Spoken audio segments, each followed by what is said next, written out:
So what I was saying is, in these states of mind, you can do work that is like of a genius level. But your question must be, how do I get into this state of mind, right? How do I get into this flow states? How do I access them? Robin Sharma gave a really good model of how do you access it. But the thing is, it's not sufficient to this, but you need to know more. You need to understand more. To understand more, I'll be like looking into a different philosophy, different way. But I'm going to take something called Karma Yoga. Karma Yoga is a concept in Hinduism. It's a way of, it talks about flow states.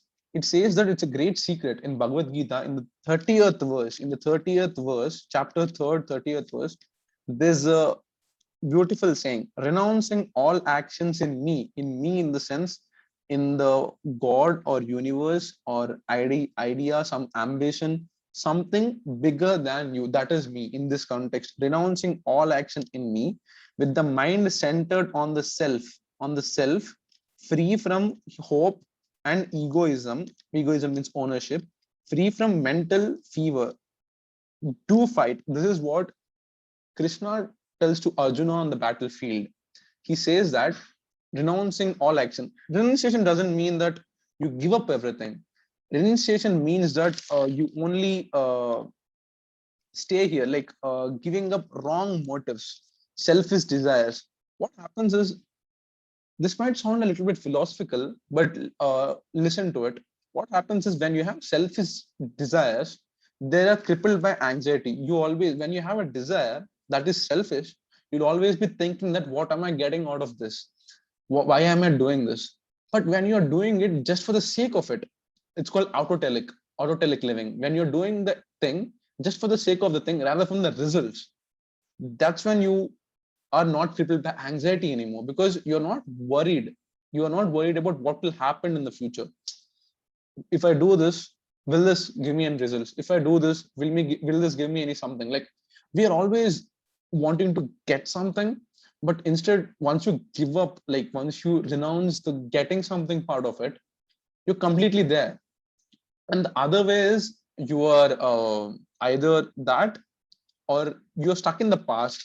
In the past, what is your egocentric desires? Why egocentric desires should be removed is because in the past you've done something and you have mental impressions, and you're projecting it onto the future.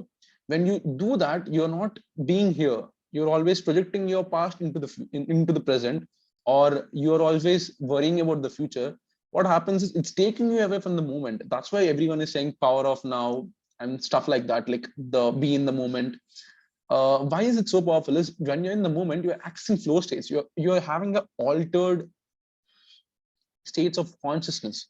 So what is this altered states of consciousness? It's nothing but, it's a, like, you're connected to a super consciousness. See, we don't know where our thoughts come from. We don't know what defines our behavior. Like, it's largely based on what we have been through. Like, if you look at egocentric perspective, it's your behavior is largely based from what you have done and what you have seen, what you have read, whatever you have ingrained in your body. That's what you've been projecting back. But what happens in this is, you will be accessing a certain insight that is not accessible to other people. Like, not other people, like people who are stuck in the past, or people who are worrying about the future. You will be accessing something new. You will be just taking information as it comes, and you will just give it back. According to something, human mind can process up to 120 bits of information per second. That's a lot. That's the highest any computer can do as well. Human mind is very, very powerful, and it can compute in a very different way. And your body is the most advanced instrument that's on this planet. And you have all this inside you. You have all this insight, and you have all this altered states of consciousness, all this infinite intelligence, creativity. You have it in you. Like, how do you have it? That's a mystery, and we won't be going into it. Like, how and why are sometimes uh, the wrong questions to ask instead of using it. When you can use it. Don't think where is this coming from, because you don't know that, but you know it's coming from somewhere else rather than from your own self. That's how creativity produces. That's how creativity comes out. That's how people be create new things. How are we creating new things out of nothing? That's the beauty of it. somewhere else you are getting these insights, and you just need to understand that you can access it by being in the present moment. And also what happens is many people are in the present also there is a lot of energy dissipation, like people try to do too many things at once. What happens is when you're doing trying to do too many things, you're overexcited, you're too distracted. So the thing is that key to this is being in this moment, giving up egocentric desires. Why giving up egocentric desires? Why is it bad to have egocentric desires? Absolutely not. Without desire there's no action, there's no meaning to action, it's just a dull insipid life. But what I'm saying is, instead of having egocentric desires, have a goal centric desires. Not a goal, something bigger than you. So like some people, most people, we have an ambition, we're all ambitious people, or we have an ideology. Many people stick to political, maybe personal. We all have identities and ideologies. And the other thing we have is love for people, love for our family, love for our loved ones, like whoever it is. We have these three things that will be what you should treat them like an a god, like something bigger than you. Like when you give these people, give these things the importance they deserve, you will stop working for yourself and start working for them, if that makes sense. When you start working for something bigger than yourself, it's easier to get into flow states. That's the reason we are saying remove the egocentric desires. The ego is nothing wrong. Ego is the personality you have developed. What happens is when your ideal is higher, like what I'm saying is ambition is good, love is good, ideology is good, but your ambition is something bigger, higher, then your inspiration is more. Like if you say that I'm doing service for all humanity, like just in case, then your inspiration is too big. You have such a huge role to play. You just all these things you're defining it for yourself, right? You just say that whatever work I'm doing, it's for the best, for the good of humanity. Then you put your idol so high, your inspiration will be peak, and you can access this flow state much easier. Like you will be understanding that whatever you are doing this moment will be impacting thousands of millions of lives. So every moment you will craft it, every moment you will try to be perfect, every moment you will try to be in flow. That's where you get inspiration from. Inspired action produces great results. How to be inspired? Just to change your identity from this little small tiny ego to a part of something bigger, something larger. When you change, this identity shift happens when you remove this egocentric desires. You can be in flow. When you are in flow, there are many benefits. When you are in flow, you are the most efficient, and you can have unobstructed flow of whatever the impulse, the universe, the higher power, whatever it is flowing through you. Instead of you doing it, you're flowing with it. You are like a river, and it's beautiful. When you're in flow, it's blissful. There's no worrying, there's no rationalizing, there's not much thinking, and everything is good because dopamine and serotonin getting released, and you feel dynamic in present. You can create, you can advance, you can achieve, you can do stuff that you're meant to do. That's when you are in flow. And what I'm saying, like, what else is this? When you're at the age, when you're born till age 2, your brain waves are in delta state of memes all the time. Your pure awareness. When you're in when you're very little, when you're below 2 years, you're just pure awareness. You don't know who you are, you don't know what your name is, you don't know what to worship, what to see. There are no layers.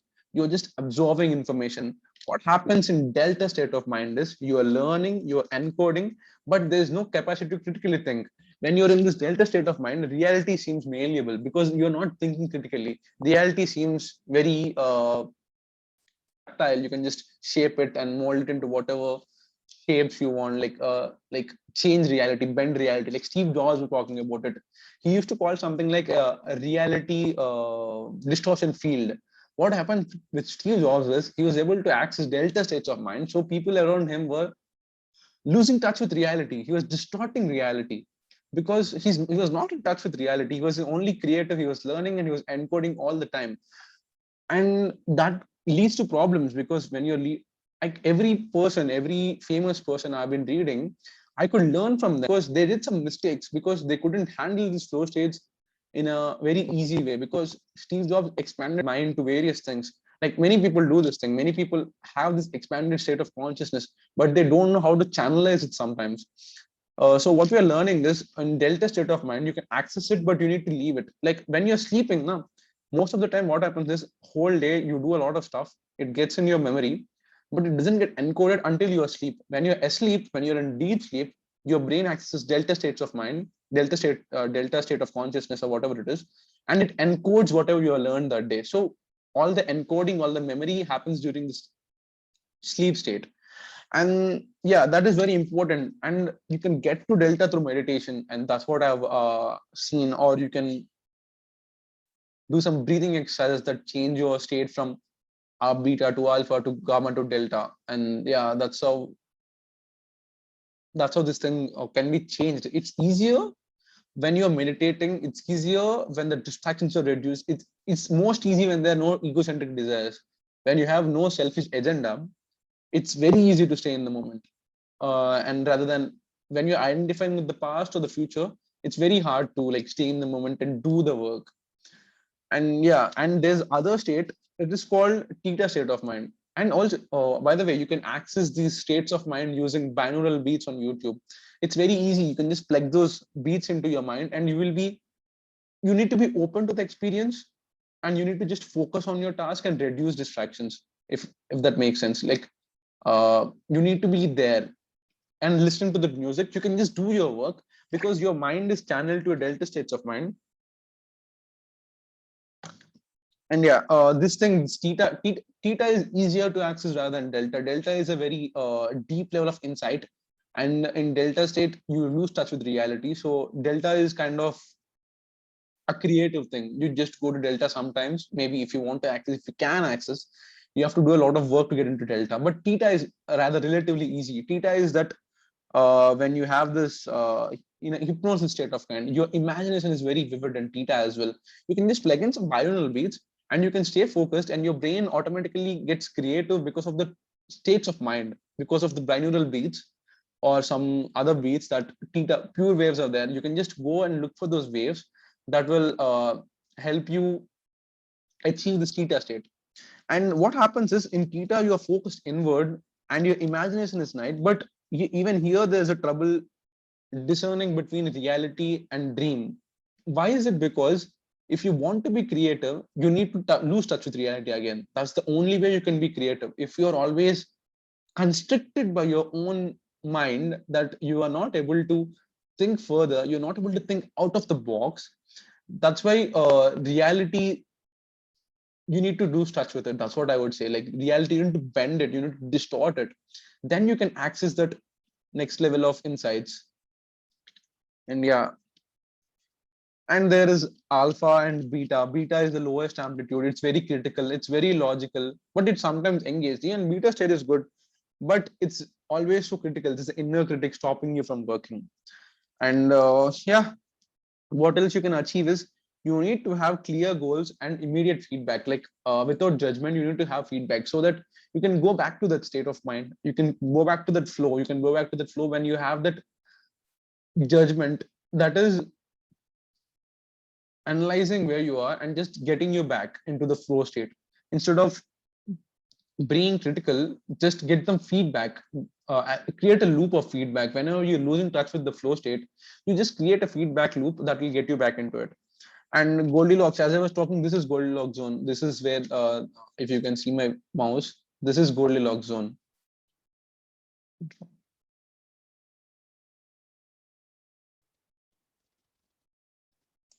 This flow, what happens here is high skill is meeting high level of challenge, then you are in flow. And these are all different states. If the challenge is too big and your skill is too low, you will feel anxiety. Or if the skill is mediocre but the challenge is high, you will feel excited but you can't do it. Or else, see, you can see all these emotions will be experienced by you, but our point is to stay in this. When, and even in this model you can see that even if even challenge is low and the skill is low, even if the challenge and skill is low, you can still be in flow. If you think that my skill is too low, you can take a difficulty that is matching your skill and you can still access that flow state. and you can just stay. As your skill develops, you can increase the difficulty, and you can continue to be in the flow state all the time. Like living in flow is the ultimate goal of it. Living in this flow is the ultimate goal of whatever we're thinking. Like all the time you can be in flow, and that is the final goal of it. Anyway, what else is there? Yeah, when you're in flow, your action and awareness merges. You will have a complete focus at the at whatever you are doing. You will have total focus, and you will lose. There's not a sense of control. Like this is important. Whenever you are trying to control something, you're always thinking about the future, so the sense of control should be lost in this flow. Why is it? Because you can't be in control and flow at the same time. You need to just let go and be there. Okay. And there's a total loss of self-consciousness. Time doesn't matter, and there's autotelic experience. What autotelic is, that you're doing the experience for the sake of it. That's all it is. Autotelic is you're not worried about it. You're just there and doing it, and you're completely there. And there are many benefits to flow. There's emotional regulations, there's enjoyment, and there's fulfillment, and there's greater happiness, more motivation, intrinsic motivation from inside, increased engagement, improved performance. When you're in flow, you can learn fast and develop skills rapidly, and more creativity. That's the All these things can be achieved just by being here. And to do that, you have to do just one thing: remove egocentric desires and selfish thoughts, and be focused on something higher than yourself, and just do the work. When you're doing that work, when your idol is highest, your inspiration is great, and your inspired work will achieve things that normal work can't do. Inspired work is very important to stay in flow. And also, I would suggest checking out Joseph Rodriguez on YouTube. I'll just show you this page.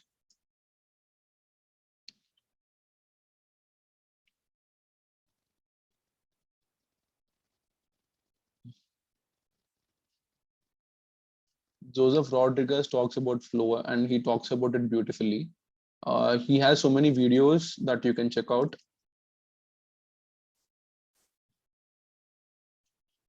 Yeah, this guy. Do check this channel out, and he has so much intuition. He has the magic of flow. He talks about a lot of stuff. He was talking it from different kinds of view. He was and you can see his videos if this interests you, if this is something that's caught your attention from what I have been saying. There's so many techniques, so many subconscious modalities, and how to imitate, like awareness and all kinds of things. It's crazy once you get into this dimension of living. It's wonderful. You can just check it out. Anyway, yeah, if you have any doubts, we have 5 minutes left, and we can just talk about it. You can ask me anything you wanted to ask throughout the session, if there's anything.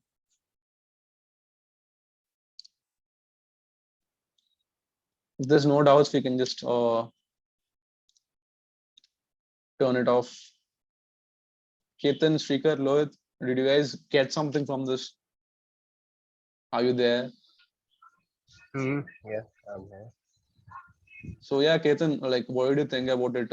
Did you gain something out of it? Any perspective? Definitely Mm-hmm. learned about a lot. Mm-hmm. Though in the between, I was a bit confused about how exactly I can get into this state that you're talking about. Right, right, But right. Yeah. Mm-hmm. over the session, it got clear.